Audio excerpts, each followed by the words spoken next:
Il est 8h. Radio Côte d'Ivoire, le bulletin d'info. Jérôme Kouakou. Bonjour à tous, démarrons le tour du continent au Rwanda. Le président Paul Kagame a remanié son gouvernement. Il concerne notamment 2 portefeuilles stratégiques, les affaires étrangères et la défense.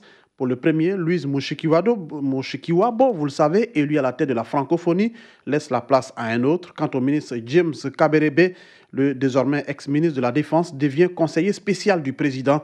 C'est un gouvernement plus restreint qui passe de 31 à 26 membres, dont la moitié est composée de femmes.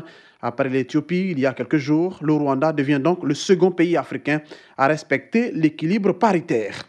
Au Burundi, Pierre Célestin Ndikumana, un député d'opposition toujours prompt à critiquer le pouvoir, est accusé d'avoir planifié l'élimination du président Pierre Nkurunziza ainsi que de plusieurs autres personnalités de l'État.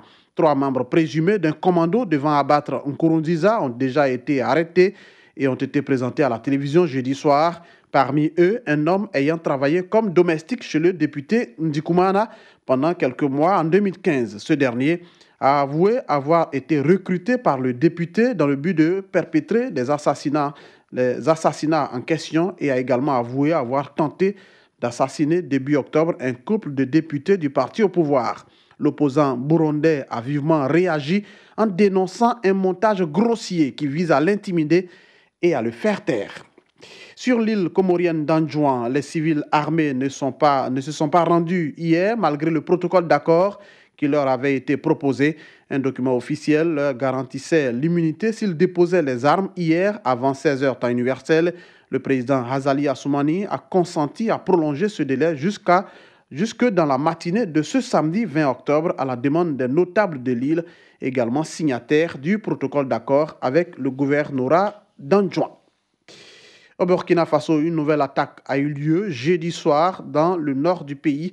Pour la première fois, Djibo, le chef-lieu de la province de Soum, a été touché. Une 50aine d'hommes à moto ont attaqué la gendarmerie. Ils ont libéré plusieurs détenus gardés à vue. Une attaque qui intervient alors que justement le ministre français des Affaires étrangères, Jean-Yves Le Drian, est arrivé dans le pays pour parler éducation, développement, mais aussi sécurité. Explication, Lydie Kouadou.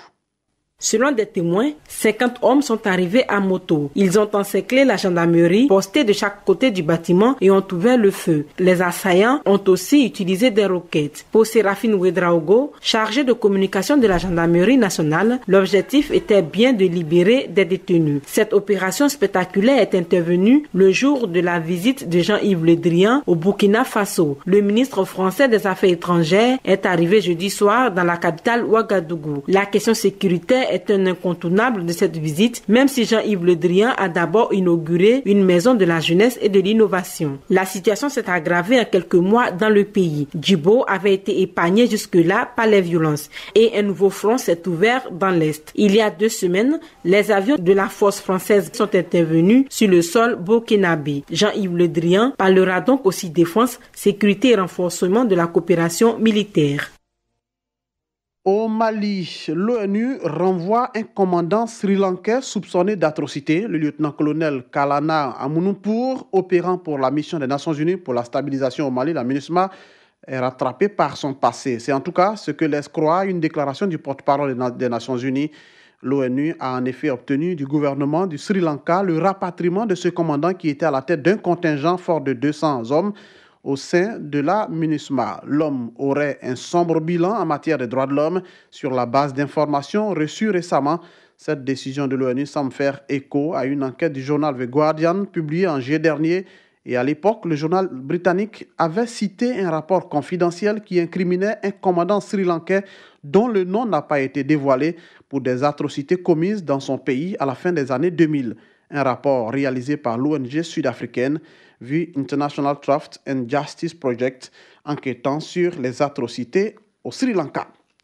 Un navire marchand a été attaqué au large de la Somalie. L'assaut a été repoussé grâce à des gardes armés embarqués à bord. Le navire vraquier battant pavillon hongkongais a été attaqué par des pirates à 630 km au sud-est des côtes somaliennes. À bord d'un petit bateau rapide, les assaillants ont tiré et ont pu s'approcher jusqu'à une 50aine de mètres de leur cible. L'équipage du bateau s'est alors réfugié dans la citadelle, une pièce sécurisée fermée de l'intérieur. Mais le navire hongkongais avait aussi à son bord une équipe de sécurité armée qui a aussitôt répliqué à l'attaque. Une fusillade a éclaté et les assaillants ont fini par faire demi-tour. Il s'agit de la première attaque depuis 8 mois, preuve que le phénomène, même s'il a considérablement baissé, reste une menace. Et toujours en Somalie, on apprend qu'une 60aine de combattants terroristes ont été tués dans une frappe aérienne de l'aviation américaine, selon le commandement militaire américain pour l'Afrique, AFRICOM. Asta Sidibé nous en parle.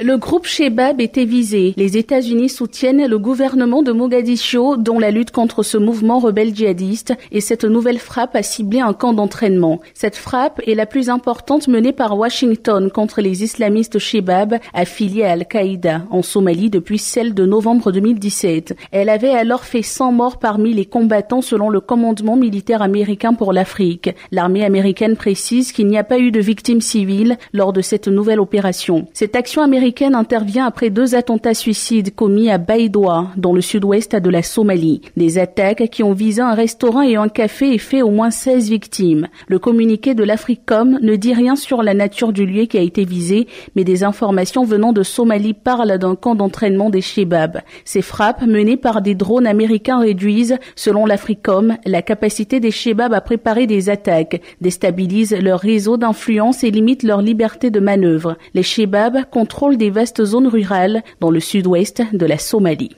Autre information dans ce bulletin Afrique, au moins 27 personnes ont été tuées hier vendredi dans un accident de la route dans la province de Limpopo, c'est dans le nord de l'Afrique du Sud, lorsque le pneu d'un camion a éclaté, le précipitant du coup contre d'autres véhicules. De nombreux véhicules ont été impliqués dans l'accident qui a fait 25 morts parmi les passagers d'un minibus taxi et 2 autres dans une autre voiture, bien qu'elle dispose d'un des réseaux routiers les plus développés du continent. L'Afrique du Sud connaît un taux élevé de morts sur les routes, principalement imputable à la vitesse, aux véhicules en mauvais état et au non-port de la ceinture de sécurité. Dernière information avant de prendre congé de vous en Tanzanie, on l'apprend à l'instant, le milliardaire kidnappé la semaine dernière a été relâché et retrouvé sain et sauf.